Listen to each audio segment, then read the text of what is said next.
Okay, what's with this? A private meeting on a private plane. I'm talking about former President Bill Clinton and Attorney General Loretta Lynch meeting privately on the ground on a private plane at Phoenix Airport. The meeting was yesterday, just hours before the release of the Benghazi report, and the local Phoenix ABC station got a tip that the meeting was going to happen. And after the meeting, at a news conference, Attorney General Lynch confirmed the meeting with the president had taken place. When I was landing at the airport, I did see President Clinton at the Phoenix airport as I was leaving, and he spoke to myself and my husband on the plane. Our conversation was a great deal about his grandchildren. There was no discussion of any matter pending before the department or any matter pending before any other body. There was no discussion of Benghazi, no discussion of the State Department emails by way of example. Radio host and editor-in-chief of LifeSet, Laura Ingraham, goes on the record. That's no big deal, Greta. I mean, you guys are conspiracy theorists over here. You guys think that something happened during this meeting? I mean, who knows? I mean, maybe they were just discussing gifts for grandchildren and, you know, burping techniques and all of that. I mean, they always go to the grandkids, right, being a grandmother. Remember when Hillary, during the Benghazi thing, she's like, you want to know about my yoga routines and the emails? What do you mean about the emails? It's just my yoga routines and plans for my daughter's wedding. So now maybe they'll share that. You know, it is beyond me how tone deaf either one of them is on this.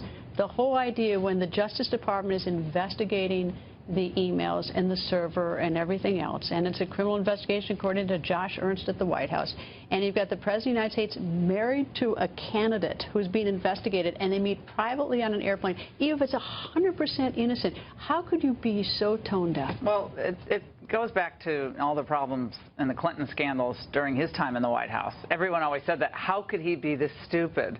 And we learn more in this, you know, the Secret Service agent's book of how stupid he was and how just blatant he was about not just appearance of impropriety, but actual impropriety. People walking in on him when he was with other people, allegedly.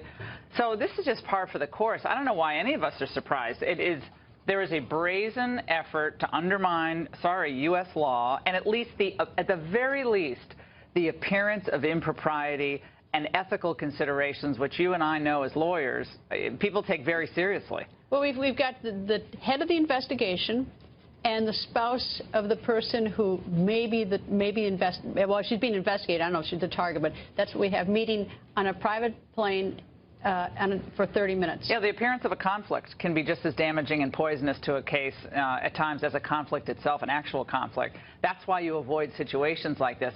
The last thing they need is any further undermining of the objectivity of this investigation, which, of course, Hillary called a security review, until she was corrected by the FBI directors. They're like, well, I don't know what they're talking about, security reviews. This is an actual investigation.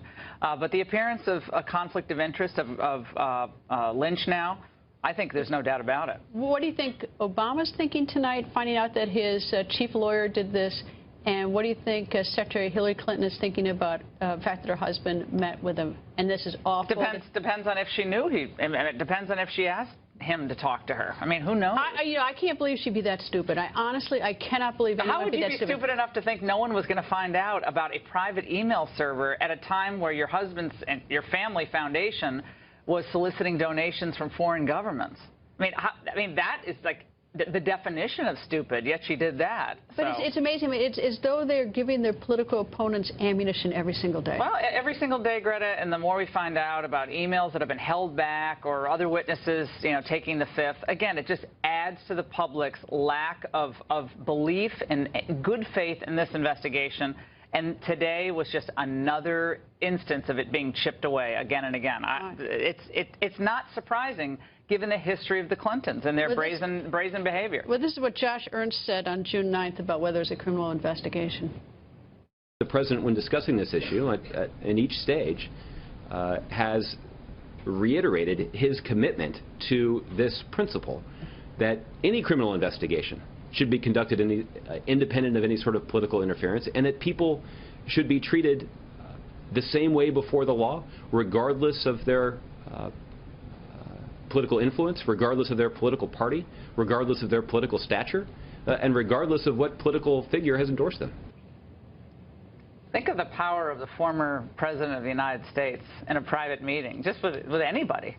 And he's a big deal figure. And well, I mean, who knows what was said, Greta? Maybe nothing. Maybe it was all about, baby clothes or whatever. It doesn't even matter what was said. That's the thing. It could be totally innocent. It really doesn't matter because it's so profoundly... but it shows you how disconnected they are from public perception or any concern of public perception or integrity in the investigation. She should know better, too, than the media. Yes, anyway. She should. Yes, she should. But after that appearance down in Orlando, I'm not surprised by that either. Laura, thank you.